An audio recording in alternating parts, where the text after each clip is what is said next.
Good morning, everyone. Welcome to American Scousers Morning Coffee or Tea with American Scouser on a Friday morning. It's time to be reckless. Are you Mrs. Right this morning? Is that what we are? Did I just see that right? Or Mr. Right? Okay, sorry. I thought it looked like Mrs. Right. My wife got me this because of my football opinion. I promise. I'm kidding. Yeah. I don't know about that. Now she's got the other one that says Mrs. Always Right. Which okay. sounds about right. I was going to say, if that was the case, I will only assume that she doesn't follow the sport. That's why. I just talk far too much garbage. Yeah, indeed.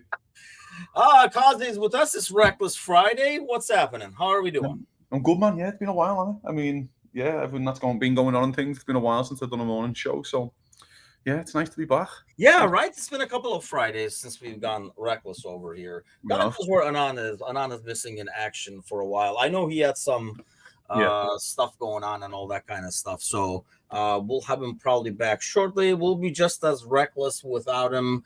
Are you overall? I know, like when we talked, we actually chatted because I got this new microphone set up that Bickler threw at me, trying to get ready for the podathon. And so we got on air to test the microphones with you. So we did a little bit of chat amongst ourselves, obviously. But so I know, you were talking about, starting to get back to business and kind of like moving on and stuff like that. But where are you personally, I guess, in that process? Yeah, I mean, it kind of probably got to like Tuesday or Wednesday this week when I was like, okay, we need to start, moving on a bit here. And that's not in terms of, by the way, and I do want to preface this, I'm not telling anyone how to grieve. I am not the all and end all. I can only say what my opinions are.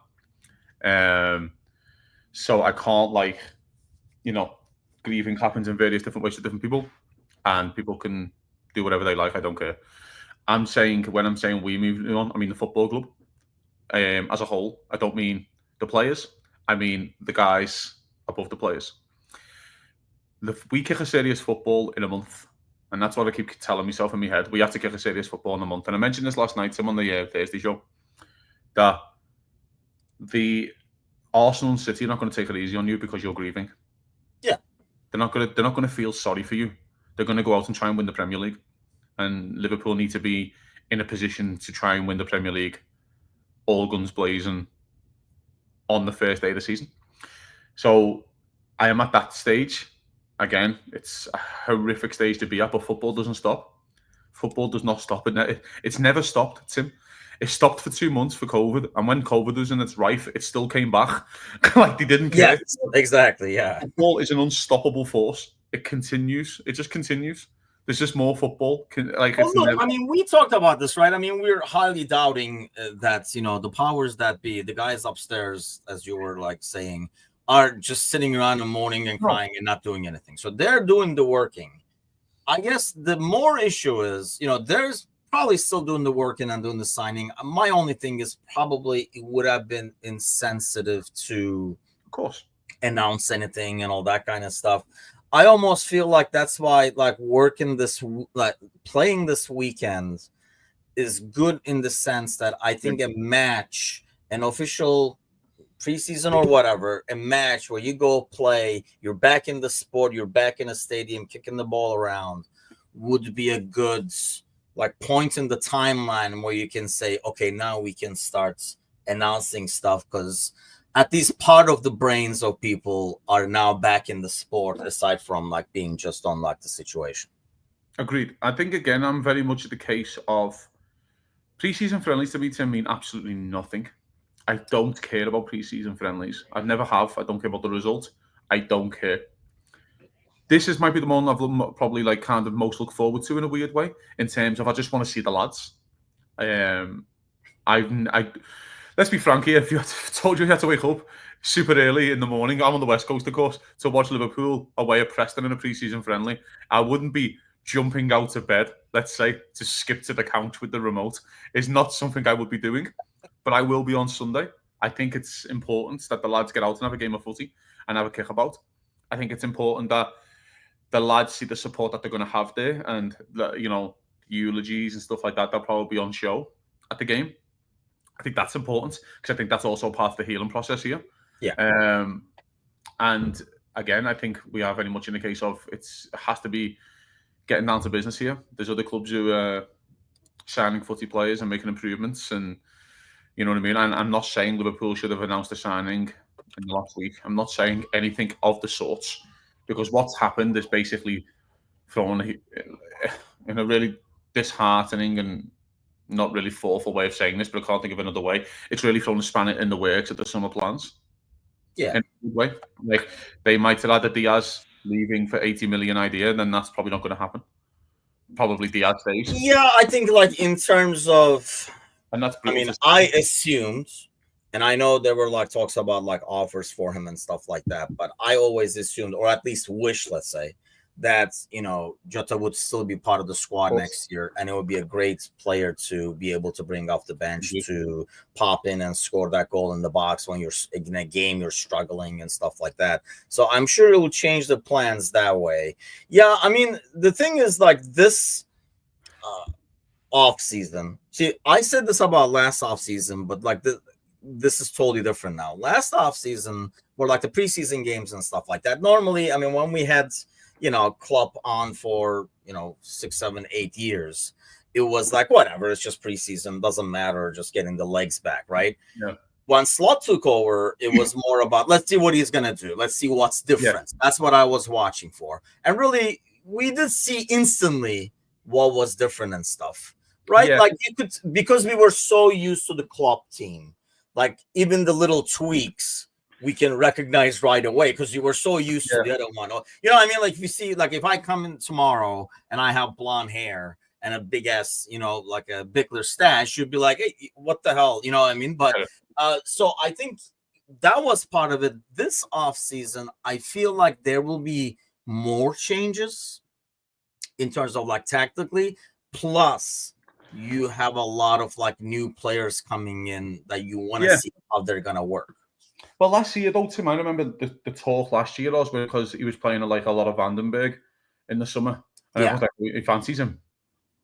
Well, that was the one. Was that the US tour? We were like, oh, he really likes him. He really likes him. It looks like he likes him. And you're like, no, he was just, I needed fucking bodies, mate, just to play these garbage games. To be fair, there was a tournament, so a lot of the international guys were not there. Of course, so but still have to play those guys. But I'm saying you might see like some James McConnell and Tyler Morton. You might go, he fancies them, and you're like, yeah, true. He just wants to play numbers, lads, because he doesn't want to throw 90 minutes in Gravenberch's legs right now, because that's the last thing he needs. So I just think we also need to take that as a whole of what preseason is, because that's what preseason is for. The manager's having a look at his squad, and he's also managing minutes.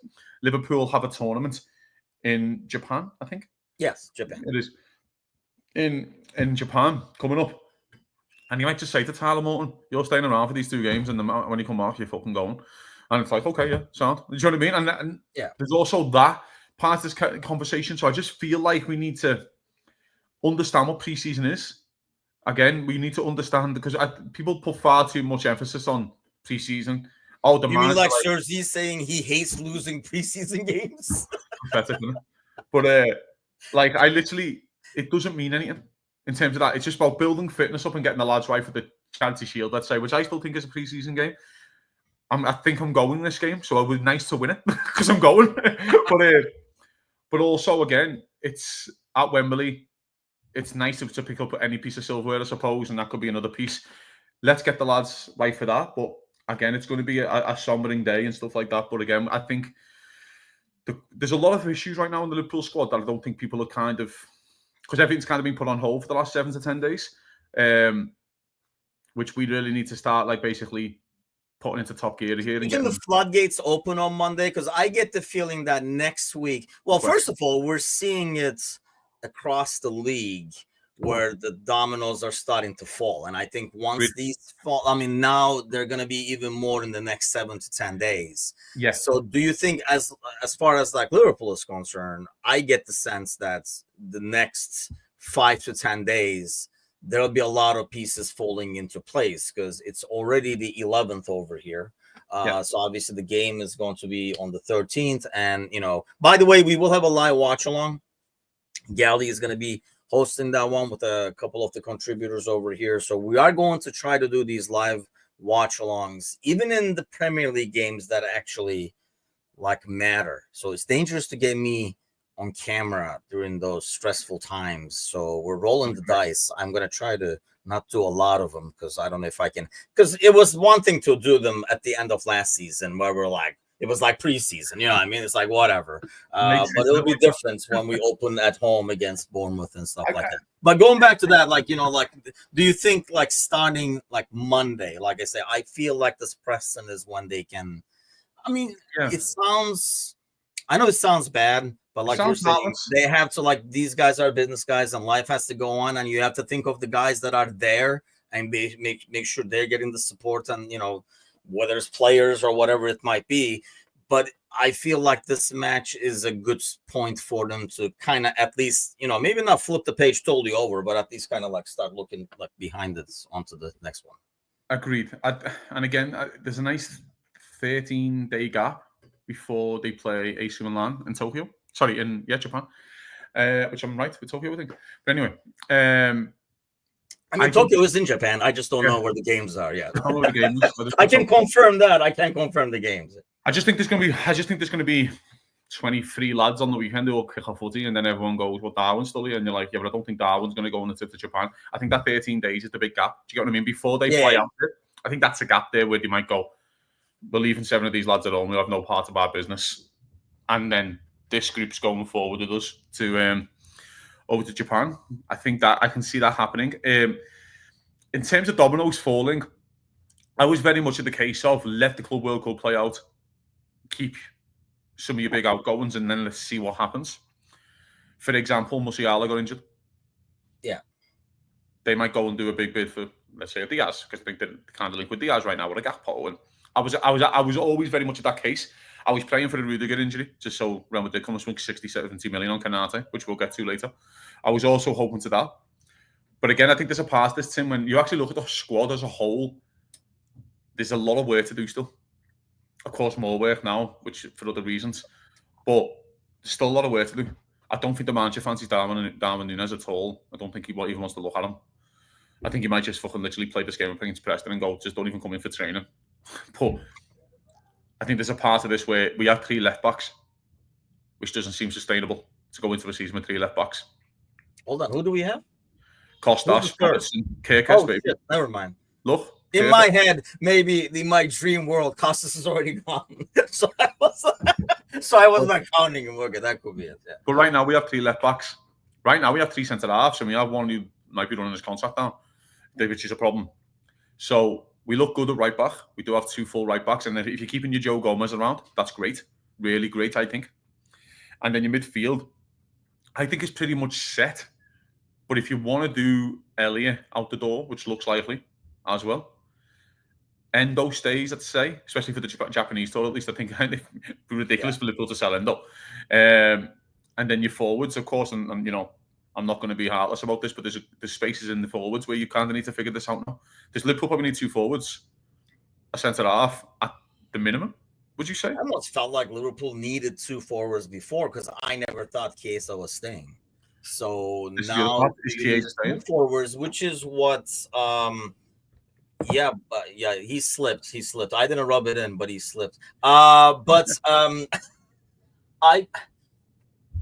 I think, you know, that's what makes the Diaz thing a bit different to look at, unless the price is really something that you can say no to.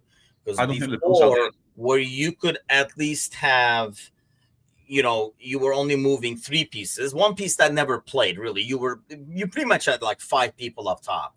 And you were only changing 2 of them, ultimately, right? If you sold Diaz. And then you were bringing somebody else instead of Chiesa, maybe that you will use. Now, you're already going to swap at least 2. If you can't Chiesa, 3 pieces. So I don't know if you want to swap Diaz as well. And I guess my thing is, you know, you talk about the Musiala injury and stuff. If Bayern is that desperate to come in and fork out that much cash for Diaz, the replacement cost, unless we have somebody already in mind, I know where this is going to go now. I can already see you drooling. But these cameras are getting too real. I can already see you drooling about Gordon and stuff. But, I mean, I don't know if you take that chance and almost like, apart from Gakpo and Mo, everybody would be brand new. That seems really risky. I agree with that. And this is my point, though. I don't think Diaz leaves. I don't think Liverpool will sell him at any price now because he can play down the middle for you. As much as we don't like him down the middle, he can do it. Yeah.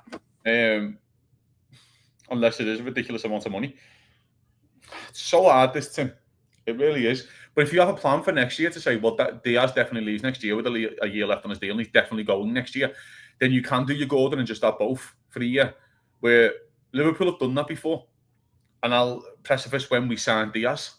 And we just had 6 forwards for 6 months and then left Firmino go in the summer. Do you know what I mean? And then it's like, so you're getting your replacement in a year early, let's say. I think that's when Liverpool work at their best, is when they do that. So, for example, they did Thiago and Wijnaldum goes a year later. And I think Thiago's meant to be that Wijnaldum in and out kind of player. Liverpool, I think, again, work better when they do that. Now, I'm in the camp of Chiesa staying. I think Chiesa stays. I think Diaz stays. I just don't think they'll want to. What will change in Chiesa? Because I buy your Diaz thing, especially playing in the middle and stuff. But what will change in Chiesa that he will now say, oh, I mean, unless the system is changing or whatever, which is possible with Veers and everything. But what would make things different that will enable him to get more minutes and actually play? Like, what changed? It's a great question. It really is a great question. I think there's a part of this, Tim, which no one spoke about either when we just mentioned this, is that Salah's going to AFCON. So you are losing Salah for 6 to 8 weeks, and it's just nice sometimes to have bodies. It's nice to have bodies. That might as well have you and me as a right winger then, though. If I'm not going to go in and play. The only argument I'm willing to have about Chiesa leaving is that what are you doing with Jadon Dance? That's the only argument I'm having. Because actually, I think somebody was asking, maybe Ozan was asking you, actually, if you thought we would maybe see Rio, for example, make an appearance on top, which I think he's on left. I don't think I've seen him a lot on right. No, he has played right, hasn't he? Wasn't he playing right wing for Italy when they won the Euros? I'm pretty sure he was. I can't remember. Did he? Okay. I mean, when I watched like U21s or whatever, he's always on the left. From what I mean, and again, I'm into Chiesa staying, but it's just for the sheer price that you're going to get him, probably the wage that he's on. Liverpool, you don't want too much of an up change. Of course, there's going to be massive up changes. Again, he can play across the front three. Salah's going to AFCON. I just think, is it that much money that you really need to get back in? Or you know what, you can stay for another year? Here's the question right here, Tim. And let me ask you this. If Chiesa plays 15 games next season, let's just say the managers went, you know what, I've got to rotate more. Let's be frank here. I think the managers learned so much from February and March. I think he's learned more than anything. This is the first. We've said this all along. First Premier League season. He's allowed to make mistakes. It's the first time he's had no winter break. It's the first time, probably in his life, where he goes, oh, by the way, next week you're playing Villa away, in between Everton away and City away. Because that's what literally happened this season. They threw the Villa away. It came in 10 days in. I think the manager's learned loads from that 6 weeks. I think he's learned loads from the PSG game when he got whacked. Let's be frank, we got whacked one. We won the game one, we got whacked. I think he learned loads from Southampton and then the League Cup final. But anyway, maybe he's learned to rotate. He wants a bigger squad. Do you still get 15 million for Chiesa if he plays 15, 20 games for Liverpool? Do you still get 15, 20 million next summer from an Italian club? Because I think you do.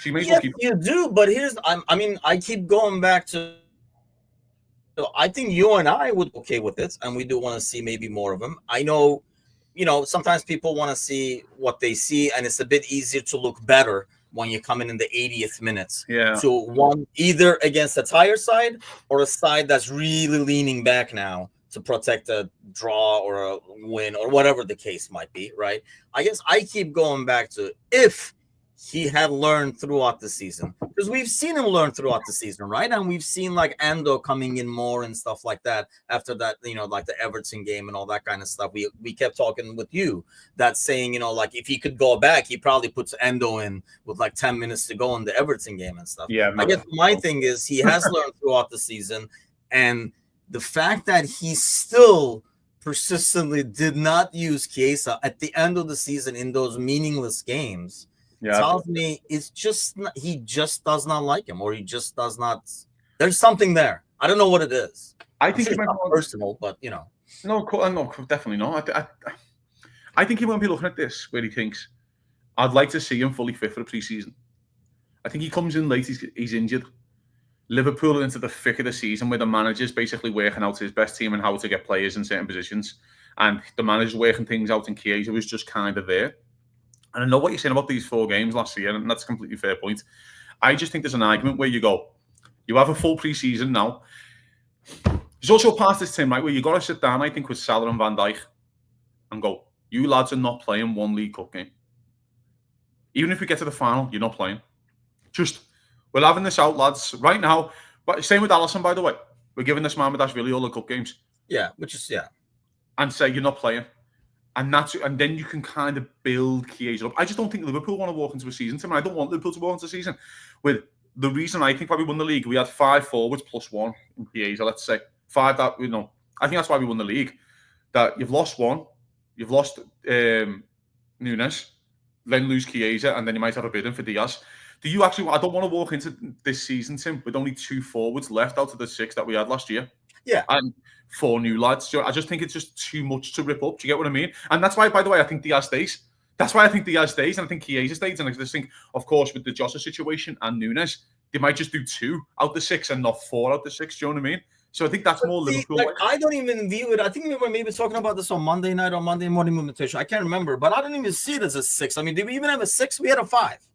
So I think if Diaz stays, then you are very easily letting Chiesa go because he wasn't there anyway. I mean, I don't see Chiesa moving on as, we're making a lot of changes up front. Not really. Don't you think the manager might have learned from his first season going, I have to rotate more, and now he is. No, I understand that, but anybody could be that guy. Like, he's not going to be fitting in. Anybody can be that Chiesa guy coming in at a 6, and you're not going to be like, we're making too many changes. Okay. Not really. This guy never played. So who would that be then? I don't know. Like, if they have somebody in mind, I'm saying, like, sell him for 15 and go after somebody else, or sell him for 20, go after somebody else. I suppose the argument is, though, Tim, and this is my point here. If you're going to just sell him for 15-20 and get a new lad in for 15-20, who's doing the same kind of shit, you may as well just keep the same one that you've got then, aren't you? Not if he's not big on Chiesa, I guess, Mike. Of course, if he doesn't fancy Chiesa and he wants to sell him, then you've got to go with the manager. The manager earns his right to pick and choose who he wants, especially what he did last season for the club in not signing a footy player. Do you know what I mean? I just think he looks at that. I just think he might look at him and go, he can look around for another year. Like, I'd just rather have him as a body for another year. With Salah going to AFCON, I might have 2 injuries up front in those 6 weeks, and before you know it, Chiesa starting right wing for Liverpool. Do you know what I mean? And I think that could happen quickly. Whether we like it or not, let's be frank again. If you look at our front 6 last year, Jota, Nunes got a little bit injured. Jota got injured. I think Diaz and Gakpo were pretty. I think Gakpo might have got a knock. I can't remember. I think Gakpo was out from like February onwards, because he was flying in January. Yeah. He was out for like a month or so. Liverpool got pretty lucky with injuries up front. You might not have that luck this year. I just think sometimes, Tim, if you're ever going to be overstocked in an area, up front isn't a bad thing. If you play in a front 3, I don't think up front, if you're going to be overstocked by 1 at least, front 3 isn't a bad thing. But see, that goes back to what Mr. Barrett is asking. Like, for that player, I think that's why it's a lot more likely. And, Gally was saying, how do you convince a player to come in? I think it's a different scenario now. Maybe you can't convince Chiesa probably, but you can go out and convince a 22-year-old, 23-year-old that you maybe been like scouting and stuff like that you're going to go get for 10, 15 and say, this guy is gone in 2 years. I mean, he's not going to play till he's not Tom Brady over here. He's not going to go to like 40, 45, right? So he's going to be gone for 2 years. This spot will be eventually yours. Yeah. And going back to what you're saying, I do agree. I do think there are some conversations saying, hey, we want to at least make sure we get 2 years from you guys. So we got to control your guys' minutes. And I would think they would be on board with it. I don't know about Mo. I would think Van Dijk would be.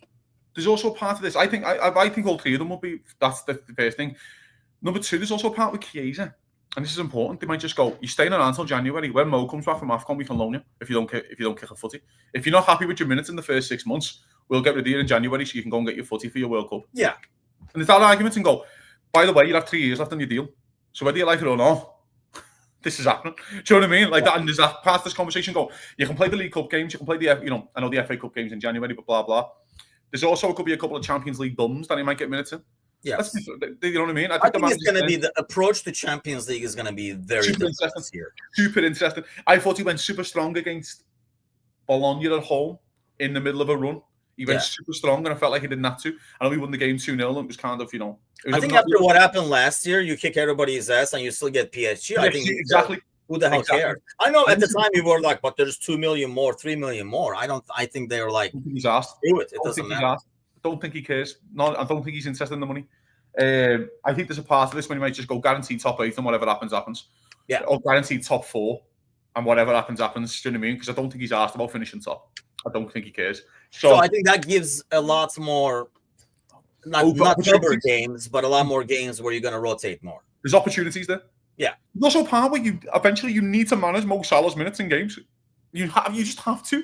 Yeah. You can't just keep saying, Mo, you got to do another 50. I know he's built like a Greek god, but still, you've got to go. Hey, you can't do this. That's why I'm saying to him, you should be just sitting down at the start of the season to Ali, Virgil, and Salah and go, you're not playing a League Cup game, even if we get to the final. You're not even coming along. You're in the fucking stands. Like, it is what it is. Like, we just can't have this. Like, we can't have a League Cup final and then play in PSG. We just can't. Yeah. That's not possible. Like, it's just, do you know what I mean? Like, there has to be some kind of, go-between here. And I think that's what happens. I think Chiesa stays. I just don't want to walk into the season, Tim. I don't know about you. I don't want us to walk into the season with only 2 forwards out the 6 that we had last year. That's just my opinion. Yeah, I mean, that's what, we're going back to Ozan's question over here. No, we do not. I mean, here's the thing, because I'm not counting Nunez or whatever. Like, if you're not going to go to, like, war with these guys, no point in having him there. And I don't think Nunez is one of those guys, for example.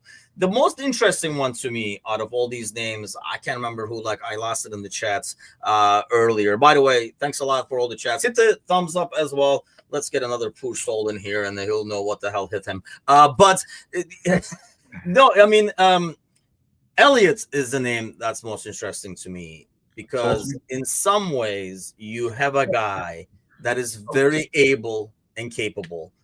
But one, I'll answer the question that I've been asking. Like, I don't think I asked you this, but we'll get to that in terms of a role for him. Do you think, because he's probably the most valuable asset that you can sell and not lose anything, if that makes sense, compared to Diaz, for example? Yeah, where you're losing a starter and a regular. That's a fair point. I think you're right. But again, that's why I think it was good for Liverpool to wait a bit, because now Nottingham Forest has kind of opened up a bit for him, I would say, if he wants to stay in the Premier League. I'm going to talk about that, by the way, because Gibbs White leaving. Elanga and Gibbs White leaving is probably 2 sides that he could play on. So, yeah. Do you know what I mean? Like, that's 2 positions that he could probably play. And they might just go, you know what, we've got 80, 90 million burning a hole in our pocket now. We're going for 50 or Harvey Elliott. And they might do something like that. So I think sometimes you've got to let... I've said this before on previous shows here, mate. You've got to let stupid clubs do stupid things. Just let them be stupid. And then we all go from there. Like, Arsenal signed Madueke for 50 million. This seems pretty stupid. But we'll see what happens there. But again, I think sometimes it's good to keep all your assets and go, let's relay the land here after the Club World Cup, of course, which is happened. After the silly clubs have done their silly things. For example, it might get to the end of the window and Newcastle go, okay, now we signed this Hugo Ekitike, who Liverpool linked with Newcastle very strongly linked with right now, according to Romano. We signed Elanga. Do you know what we could do? Do we getting Gordon out the door? Do you know what I mean? Just to get this right, we could be doing. Do you know what? If Ekitike comes in, should we just do Isaac now while he's at his peak valuation? Should we just do him now?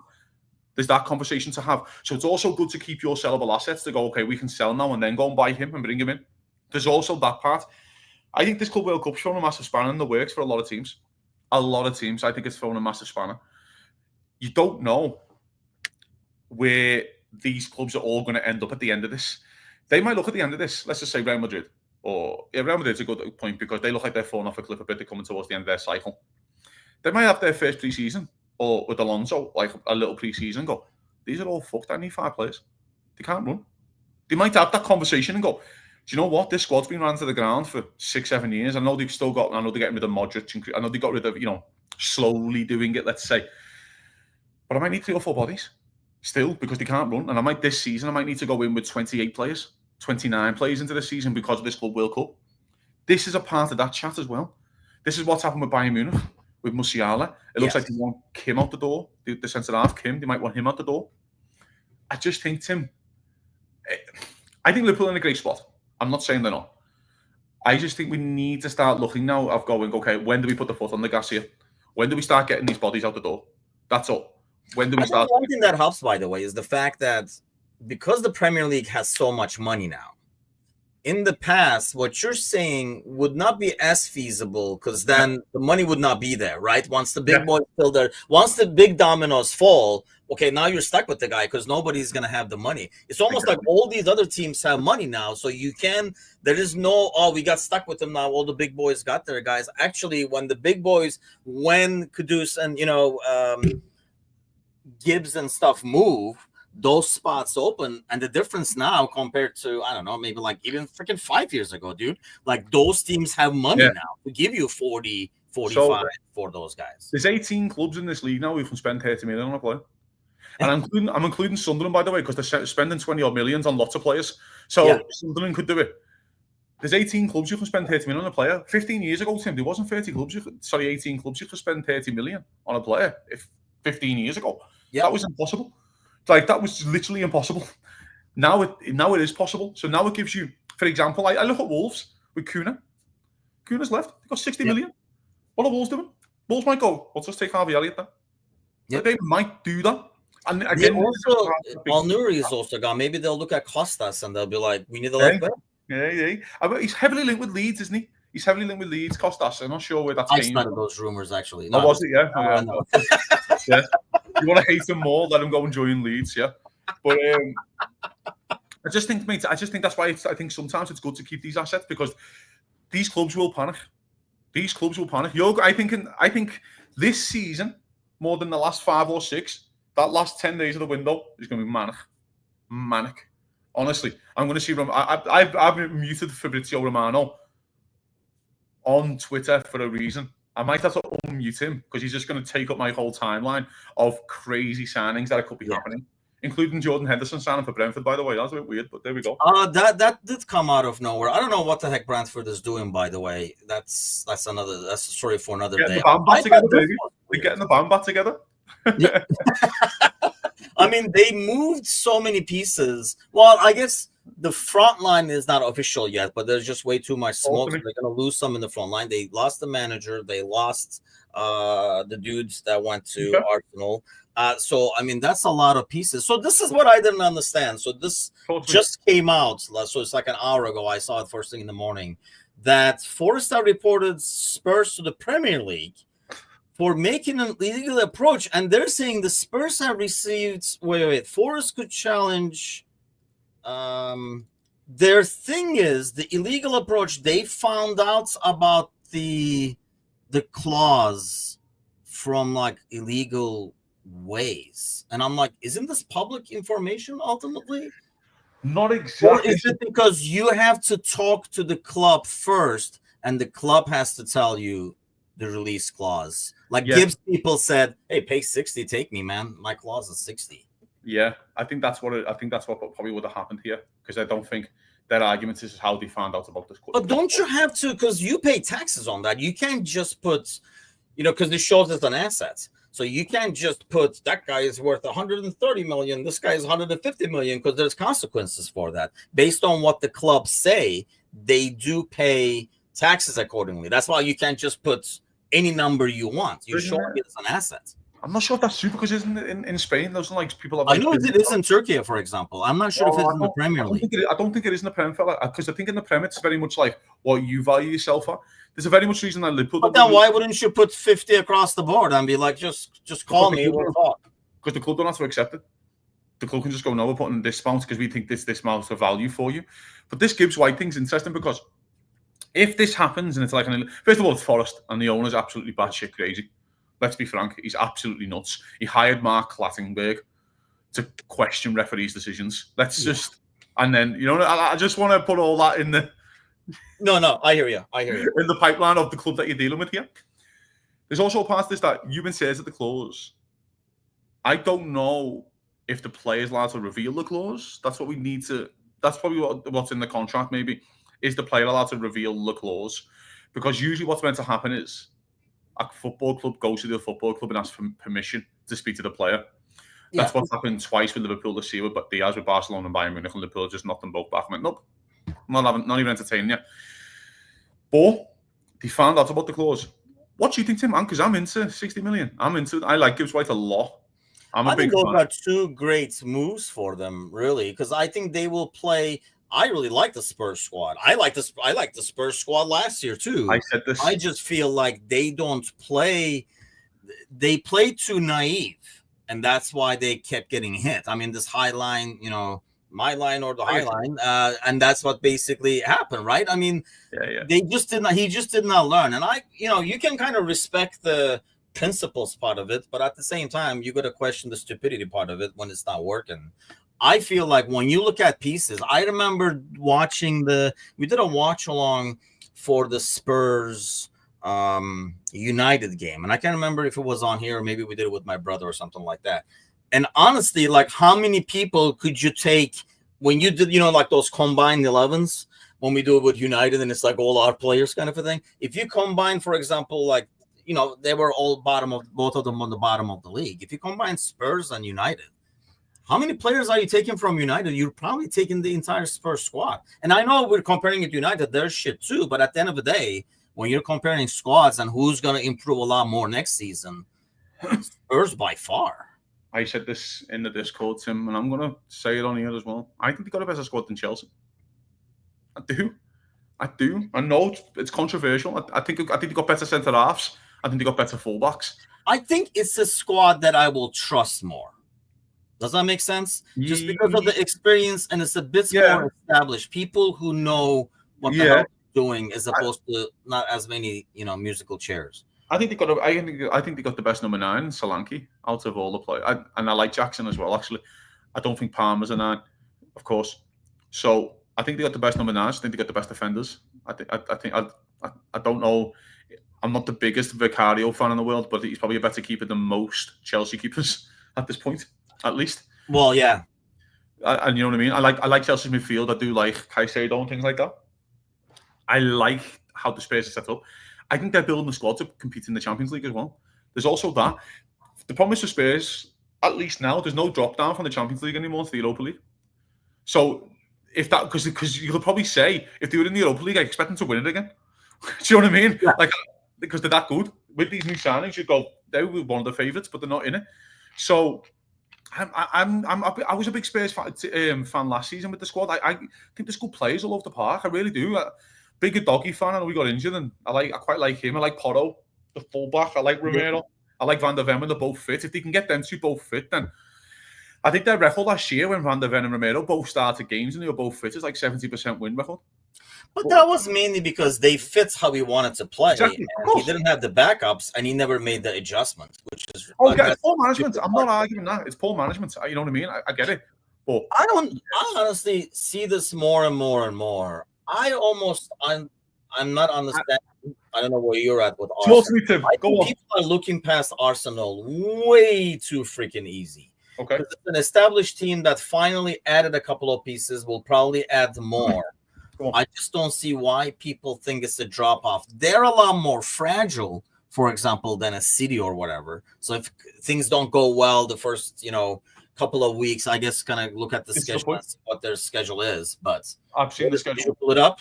I've seen the schedule. They start at United away, which is no parallel laughs. United Arsenal. Yeah, it's Old Trafford. In the first 6 games, they go to Newcastle away, who have the awful record against.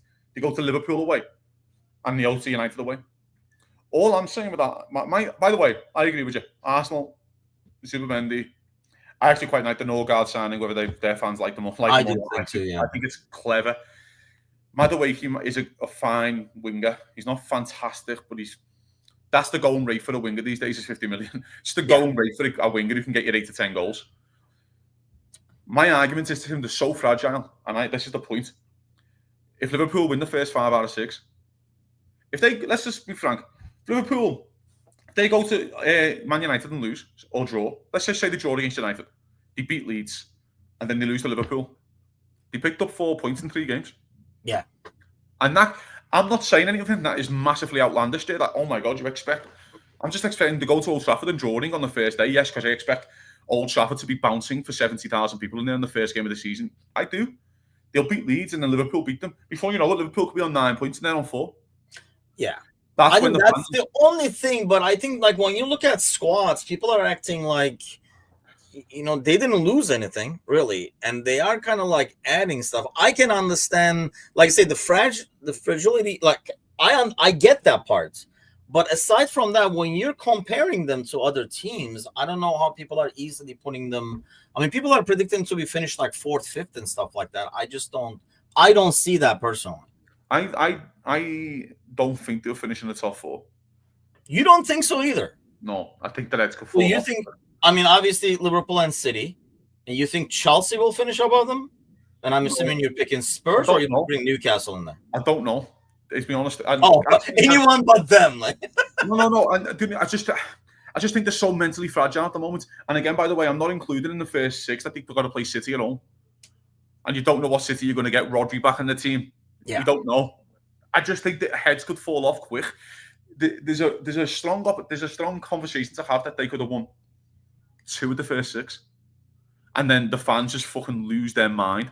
Yes, do you know what I mean? And that's all I'm saying, Tim. And that's where there's also a part here where they're just not happy with the signings that they're bringing in. They want a striker badly. They want him. I know that they're trying to sign Gokares or whatever his name is. Thingy. More power to them if they want to sign him. But that if they get him in, they might have a bit more of a renewed sense of it. I just think the fan base is so divided right now and so kind of on edge that it could fall apart so quickly. And I think this is the season it might fall apart. I think the manager last year got in his own head massively. I think it worked out last year that Liverpool, and I'm not a big stats person, as you know, but someone told me a stat that Liverpool had a better combined XG than Arsenal and City combined. Liverpool had a better XG. Really? Yeah. And that says more about them 2 clubs than it does Liverpool, by the way, because I didn't think Liverpool was tremendous attackingly last season. I just thought we were very efficient. But also, if they don't get this striker, Tim, or if they do get the Gokares could take 5-6 months to get going. I'm not saying he has to hit the ground first day, only day 1. Yeah. And I don't know, Tim. I'm not as sold on as you. I think last year they scored like 60 odd goals all season. And the year before, they scored like 87 or something. I don't, massively confident. But if they do have Saka a lot more often than they did, I think that makes a huge difference. I mean, huge difference. I know, we say it is part of the deal. It is what it is. I'm not going to feel sorry for them and stuff. But, if something happened to Mo or something like that, we'd be, what I mean? It's like, so that XG and stuff falling, I get that. This is a good point that, mentally they'll be exhausted. But we talked about this for us before. I think that's the good point is their manager isn't equipped. I think it's the personality thing. When you come close, you need a guy like Klopp who's going to have a beer after a final, as opposed to a guy who's going to pound on the table and say, over my dead body, mentality-wise. Or there's also a part of this when the manager's telling you things and saying, and you go, you've won fuck all. That's true too. You eventually have to deliver. Where Klopp has a track record to go, boys, I've been here. Yeah, I've competed against Bayern Munich. I've been here. I've done this, and I've won 2 league titles. Yeah. Do you know what I mean? I think there's that part. I say this all the time. Liverpool had to win that Champions League against Spurs. You can't finish on 97 points and not win a trophy. It's not one of the big 2. You just can't. Yeah. I think if Liverpool lose that final to Spurs, I don't think Liverpool win anything or go compete for it. I just think mentally the players might look and go, "This is fucking far too hard. We finish on 97 points, lose the final. Where do we go from here?" Yeah, I mean that's you've got to have a track record, Tim. The track record it's not there, it's non-existent. And this is the point I've got with my Arteta thing with how long did you have to keep telling the same things to these players before the players go, "You're just talking garbage, you mate." I mean, we see this in a lot of sports, right? There's a guy who brings you to the edge, and then this other dude comes in and wins with the other guy's team just because he's a new voice, if nothing else. It's a new message. Yeah. Just like he's walked in and went, "You know what, I'm just going to play bang, bang, bang there." Didn't change much, didn't sign a player, and it's just a bit of a different voice, a bit of a different Ozan is not even putting freaking Arsenal in the top 5 over here. I assume that's Newcastle. My issue here is that with the 3's got there with Chelsea, Spurs, and Newcastle. I need to see where we're at after the Champions League group stage. I need to see where we're at. Because if Newcastle fall out, I think Newcastle finish in the top 4. Because I just think the less games coming in towards the end of the season might be actually beneficial for them. Yeah, that's fair. Do you know what I mean? And I just don't know how the squads are going to be big enough to handle it. That's why, again, they might even go back to the Gordon situation for Liverpool. They might just get to January, they're out the trophies, they're struggling in the Champions League, they're going out the Champions League, and you go, you know what? We'll just fucking sell them now. Just get out the way and then just have a big restart next year. Yeah. I just don't know. That's all I'm saying. I think not only like squad depth, I think there's something to be said about mental exhaustion too.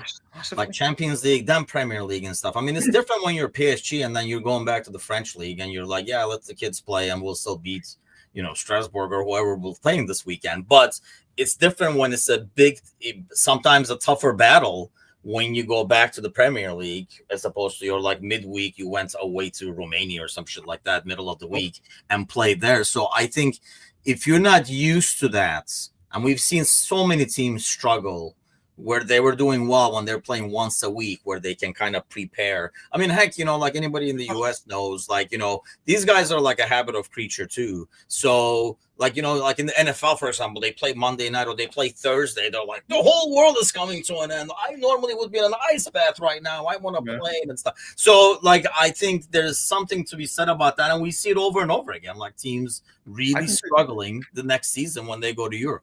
I think there's going to be some serious surprises next year in the top 6.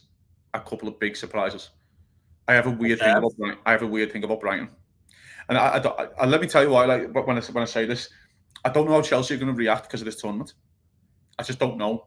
Their legs might fall off in March and might not win a game from March, right? Yeah. Spurs, new manager, back in the Champions League and things like that. Arsenal with the fragility of what's going on around their club. I just think there could be Newcastle back in the Champions League again. We have no idea how they're going to handle it. Now there's also an expectation probably to win trophies.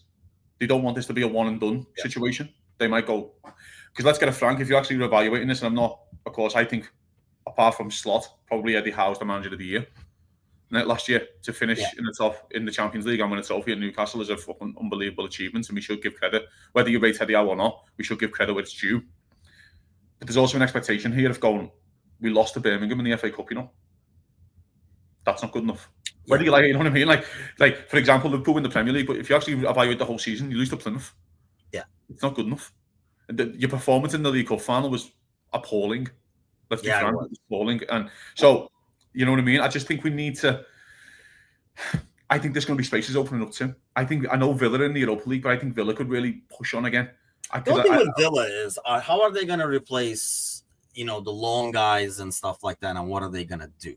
No, exactly, and they've got a big Watkins conversation. And, you know what I mean? Like what they're going to do over there. So they're still like, I don't think they've done much of anything in the off season, at least nothing that I've noticed or heard of and stuff like that. But like I say, over the last few days is when we're really starting to see the pieces fall into place, and I think it will start. The floodgates will open, I think, over this weekend and like going into like next week and stuff like that. Having said that, we'll wrap up with your predictions for when do you expect an incoming? Is it Gay, for example, the first guy in the next few days, like Monday, Tuesday, he gets announced? It's a tricky time. Do you want to be the first player signed for this club right now and do the announcement video and stuff like that? You know what I mean? Like with the mood that's around the club right now, I would feel bad for the dude. I'd rather do Gay now than doing a forward. I think you do a centre half first. I don't think you want to be the first forward signed after what's happened.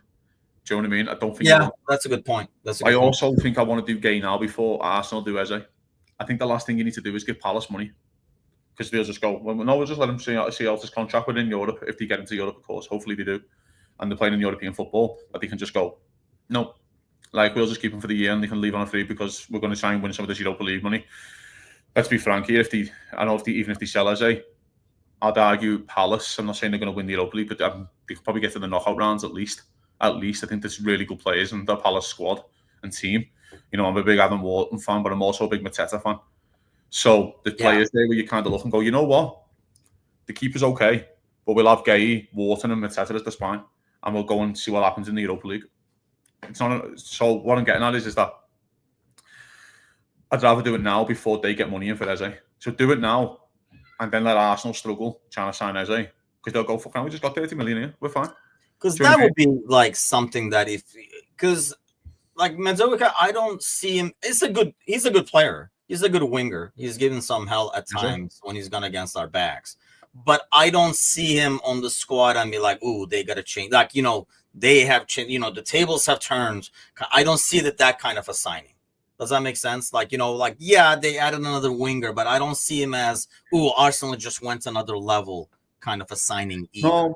No, but I also think sometimes you don't need to sign players like that. I just think sometimes you need to just sign players who are an upgrade on what you got. I'd argue probably Madueke, and people might not like to hear this, but we'll rate him or not. He probably is an upgrade on what Martinelli was producing last year. Martinelli was not producing. I'm a big Martinelli fan, by the way. No, not last season, and I think that was probably one of the biggest disappointments for them. For Martinelli, wasn't producing, so I'd argue he's an upgrade on that. There's an argument that Zubimendi is an upgrade on Partey. I think Martinelli showed that he's one of those guys that can perform as long as other people are getting attention. I think his injuries have killed him. I think his injuries killed him. I just don't think he's. Well, that too, but I just think he's one of those players that you can't totally rely on and turn. Hey, we have like maybe you can put like Gakpo or somebody like that in that category too. If everything was on him, we're going to go through him. It's a bit easier to be Gakpo and Diaz when you have Mo on the other side. Yeah, and I think there's a part where sometimes players are bridesmaids, and I've said this before. Players are bridesmaids, and sometimes they're not the main man. Madueke's not the main man, but Madueke gives them options on all the wings up front and gives them options all over the place. I just think they are upgrades, and sometimes you don't need to make that statement. Liverpool haven't made statement signings really, apart from Virch. I'd say the last statement signings we kind of made was probably Van Dijk and Alisson. So Liverpool haven't really made those statements massively. Oh my God, look at Liverpool signings, and Arsenal don't need to do that. You just need to be upgraded. But you still consider like an upgrade. Like when you see Kerkez, you're like, oh wow, they got the best performing left back in like the in the league and stuff like that. Even in Frimpong, I don't know how people would view that. Honestly, I'm not sure. That's something to ask the panel. Like if they look at Liverpool, they see Trent leaving and Frimpong coming in. Do they say, oh, they're really going to drop off because they're going to miss his passing? Or do they say, well, they got this guy now, so it's not like they lost anything? I think that's why they signed Wirtz, don't they? To replace Trent's passing. They also signed Wirtz for that. Because whether he likes Szoboszlai or not, he can't pass a football. He can't. The one thing that Szoboszlai hasn't got is to pass a ball 10 yards behind the defence. Just doesn't do it. Does he pass it? Let's be frank, Tim. I know that was a bit of a discussion this week in the Discord channel, about Szoboszlai. I was being tongue in cheek, calling him a bum, by the way, right? And sometimes I just like to have some fun with people. I just think the manager just doesn't want that type of player in that role. The manager's called him up before over his numbers and says he doesn't get the numbers. Do you know what I mean? And that he has said that. Yeah, if you play the number 10 for Liverpool, you need to walk off every season, double figures, assists and goals. You got to have like contributions. You're either going to be scoring or doing the final. You can run 15k all your life, but I'm not interested because you've got, you know what I mean? Because you've got to contribute on that side. I think there was too many games last year where Liverpool were in the game far too late. And what I mean by that is that we were playing, for example, Southampton were winning 1-0 in March against Liverpool. The worst team to ever play in the Premier League. Statistically, the second worst team to ever play in the Premier League. We're 1-0 up at Anfield. Do you think the manager wants that next year? He wants you to go out there and fucking put your foot on his neck, kill them 3-0 whoever it is coming up, and go, now, do you know what I mean? And that's what he wants, and go, by the way, Szoboszlai, you're not getting the numbers that I needed, the assists. I don't need you in this game. You're not that type of player. But I do think, and that's why this, going back to the initial conversation, that's why this preseason is interesting, because I do still think you need him out there. I see almost like a formation change that utilizes his ridiculous running and strength in midfield, because we missed him whenever he wasn't there. We missed that running and stuff. I think you got to be able to find a way to have them both on the pitch at the same time, but he's not going to let Gravenberch to the bench, and I don't think you can afford to lose McAllister, because I still think he is the guy that makes everything tick. And I know with Veers, actually, I think McAllister is going to be even more dangerous now, because he has another guy who can take people on the dribble and stuff. Mr. Banner says Madueke is horrible on the left, but here's the thing: even if he is okay, even if when Saka is injured, and this could be a thing, maybe he's not 100% and stuff, it's better than Sterling coming in.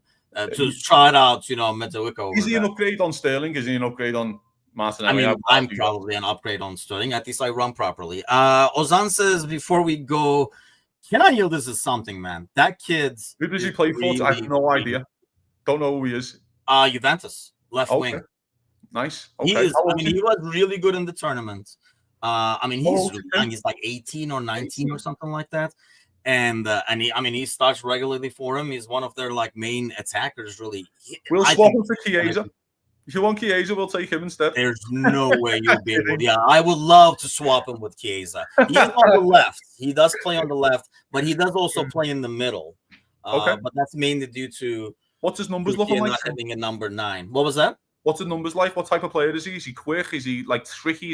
Is he like overt, or is he like shape piece? Oh no. I would say he is more like a Gakpo or like a Diaz. He's a winger that cuts to the middle. He can that kid really can shoot. He does take on too many people, so in that sense, he's Diaz-like.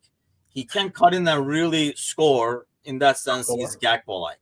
20 years old, 7 goals, 4 assists last year, and I think the second half of the season is when he started regularly playing. Yeah, I think that's.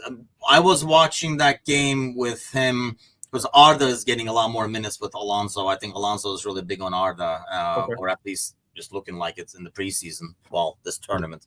So I was watching that game when they were playing each other and stuff like that, and I'm like, man, Turkey should be freaking good if you have these 2 kids. But then again, every country has a couple of like ridiculous young kids these days. But yeah, Kenan, I would love to have Kenan. I don't know what his transfer market value is, but it has to be high just because of his age and that ceiling.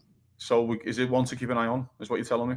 Is it one to keep an eye on? But it's going to be, at this point, it will be a deal where, like, we should have done it similar to Arda. I really wanted us to sign Arda because it was a deal for like I think 15 or 20 or whatever what Real signed them for. Now it's too late. Now the value is not there for the risk. Before we go, Tim, the same spot. Before we go, because I think this is an interesting conversation that people can have, and they can probably take this little bit of conversation that we have and discuss it with their friends. Do you think it's better for Liverpool to let players learn on someone else's watch and just sign them for 60 million in 3 years? Because I'm at that stage where if there's no projects, if we're very much in the same boat, no projects, you've got to be elite. Just let them learn on someone else's watch and we'll just sign them for 60 million quid. I don't know if Liverpool have got to that stage, whether I like that stage or not, but I just think Liverpool might have got to that stage. Do you know what I mean? I think we don't do enough of, I don't know, maybe it's just me, but it feels like, Elliott is probably an exception to the rule, but 90% of the people we loan, they're gone. We loan them to increase their value to be sold. Whereas you have a lot of teams like Real and, even City and Chelsea do a lot of getting these young guys while they're cheaper and loaning them out. And yeah, sometimes they don't capitalize on them. The guy goes somewhere else and, like suddenly he's worth 40, 50. But at least you got to give yourself that chance, I think. Maybe not grow under your watch as a Liverpool player, but I think it should be still as a Liverpool player playing at Sunderland that you should be watching their growth. Interesting. I'm very much at the stage, I think, where I don't agree with it, by the way. I think Liverpool should be taking a couple of more chances and but if you can't get Federico Chiesa minutes on the back of his career, then where are you going to get these kids minutes? This is the point. I suppose I'm at the stage where Liverpool might just go, you know what? We sign him for 15 million and give him 40k a week, and we've got to pay all this money and time and investment in the player to get him where we want him to be. Oh, you know what? We'll just sign him for 60 million and we'll find out if he's the real deal or not in 3 years. Because you might sign him for 15 million, give him 40 grand a week, invest 3 years worth of time and effort, and he's not the player. Do you know what I mean? Yeah, that's a good point. No, I know what you mean there. But at the same time, you need to hit one to offset a lot of bad ones. And, we talked about this before, right? You have to be a ridiculously good player to be able to play for Liverpool Football Club regularly, right? And not a lot of players are going to get there. That's why all these youth teams are like, oh, he's a wonder kid. He's a wonder kid. You never hear from him again, right? Yeah.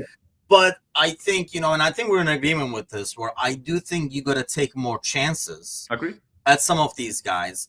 But maybe I can see why you can afford to have them do it as a Liverpool player. But I do feel like we don't play the long game as well as some other clubs do. That's not how we approach it. I feel like Chelsea and City and stuff play that long game a lot better. Lock up players. We're more bigger on having them grow under our watch in the U21s and stuff like that. And we don't want to sign a 21-year-old kid from like Netherlands and then load him up to like Leeds or something like that. We just don't want to. We don't do that. We just don't. And whenever we've loaned the guy, it's usually been to increase his value so we can sell him. Not that There's only been a few. I've said this before about loans, Tim. When you're loaning at Liverpool, you've got to be the best player out on loan. That's it. Harvey Elliott goes, he's the best player at Blackburn. Conor Bradley goes, he's player of the season at Bolton. Tyler Morton goes, he's the best player at Blackburn. Like, these were facts. So then he came back and he kind of had opportunities. Like, Morton's been unlucky with injury and things like that. But the other two have had opportunities, came back and they've done what they've done and they've contributed to a title winning team. So there is that. I just think the club might just think, we just can't be asked. I know that sounds wild to say, but I just don't think they can be bothered and go. For example, I was a big Minter fan. Cooper Minter. Yeah, he was on loan with Slot. At the time, Salah hadn't signed his deal. I was like, you might just do Minter here for 25 million and find out about him. The club went, no, we'll just let him go to Brighton and sign him for 60 or 70 if he's the right guy to replace Salah. At the moment, he doesn't look like the right guy to play Salah, so it looks like it's 25 million saved. Do you know what I mean? At the moment. That's all I'm saying. I'm just at that stage, Tim, where the club might just think like that. I don't know. Maybe they've changed. Like you can, like, that's the problem, right? It's all devil's advocate, and it's all like kind of like second guessing. But can you say, well, if Minta is at Liverpool, playing in that spot, playing along McAllister and like Diaz and stuff like that, will it be a lot better, even a better player if he plays at Liverpool? So you can kind of turn that game around and say, if he's surrounded by even better quality, is he becoming a lot better player than what you saw? Yeah, it's an interesting shot, isn't it? It's an interesting thing. I just think the club have gone away from that right now. I just think the club have gone away from. I think it's I think you decide the strategy and you say, hey, this is what we're going to do. I'd have a guaranteed man, do you know what I mean? Like that kid, they talked about him for like 2-3 years. It's the same with someone mentioned before Rio in the chat, and I don't know. Yeah. But I also think Liverpool have went away from signing £50 million 21-year-olds. I just don't think they want to do it. I just don't think genuine. I just think they might sign a Neone or a Rio and players like that and go, put them in there, let them come through the ranks, and we'll see where they're like. Kay Gordon was another one a few years. I know Kay Gordon had a bad injury, but anyway, he was another one. I just think we've went away from signing 15, 20 million pound players and go, I'd rather put the 20 million on a dead set 24-year-old who's ready to rock right now. We almost want to control the environment they're in, it feels like, right? Like, we don't want to just take him and loan him out somewhere and we're not going to be able to evaluate him because they're in a different environment. We don't know what the hell they're doing. We take him, put him over here, give him a bedroom and see what the hell they're up to over there. Like, keep an eye on him, if you will. There's no point in loaning them to a Stoke. Doesn't make any sense. Why would I loan my Trey Ione or my Rio to get him? I mean, my case would be to get him actual playing minutes competitive at a higher level against the against men. I'm saying this though, Tim, is that you've got to loan him to the right club. You play the right way. Oh yeah. That's what I'm saying. That's why loans is so important. I thought when you meant Stoke, like you meant like I don't want the style of footy. I want to see if I'm going to loan a player. Liverpool tried to loan Jadon Danns. I know we got injured because they're attacking, free-flowing Sunderland side who scored a few goals and they look good on the eye, and he might get bag a few, and we'll find out what Jadon Danns is. There's no point in loaning to a Sean Dyche side. Do you know what I mean? I want to go and see Rio get on the ball. I want to see Trey Ione get on the football because that's what they're paid to do. And I think this is a good point right here. That's why the multi-club model gives you best of both worlds. They are playing somewhere else, and you're keeping an eye on him because he's staying in your summer house. Maybe not in your regular house, but he's staying at your summer house. So you got a ring camera, you can still keep an eye on him. And you control the narrative, don't you? You control the narrative. And again, I just think there's that part as well. I just think it's super interesting conversation for fans to have. As Liverpool went away from that, if they went away from the Gini Wijnaldum for 20 million or your Robertson for 8 million, they just went away from those type of players. I still think we're going to have a couple of those rest of the season, actually. In what way? Like, season. I think we're going to see a couple of those towards the end for depth. I just think you sign a Mark Gay, let's say, but that's more, if Liverpool sign Mark Gay, that's more of an opportunistic signing because if you have 4 years left on his deal, he's worth 70-80 million. So it's that kind of, do you know what I mean? That's all. I'm just like, I don't know if Liverpool will ever sign that kind of player anymore. And I don't even know if you go after Gay if the Kwanzaa thing didn't happen, especially at the price it happened. I think it makes it like, holy shit, for like 10, 15 more, we can upgrade to this. Well, Kwanzaa's a great point in the argument here. I can't be asked for the project. I'd rather go and sign a player who starts for England, who's a captain of a Palace for the same price. He's there. We'll put a buyback on him. Let him go to buy 11. The buyback is the key, though, and that's what I keep going back to the Kwanzaa thing. The buyback is the key. We haven't got time.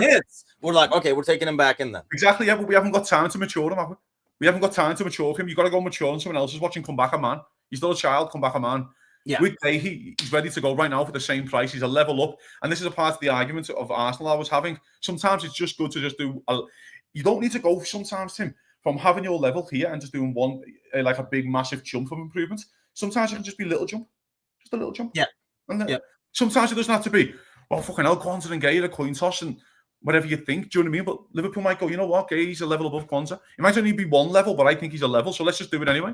Yeah, I mean, just based on the experience alone, obviously he's a level. And I was like, as long as the buyback is there, that's why I was totally okay with that deal. And for 15-20 million, I think is what the end up price difference is probably going to end up being if it happens. Kevin is saying it's going to happen, so he's our Crystal Palace insider. So if it's going to happen for 15-20 million, then an upgrade, especially when you still have the buyback over there, I think that's really, really smart. But I just think it's an interesting chat for fans to have. I think it's a super interesting chat. If Liverpool gone away from those type of signings, I'm not sure. But I think they have.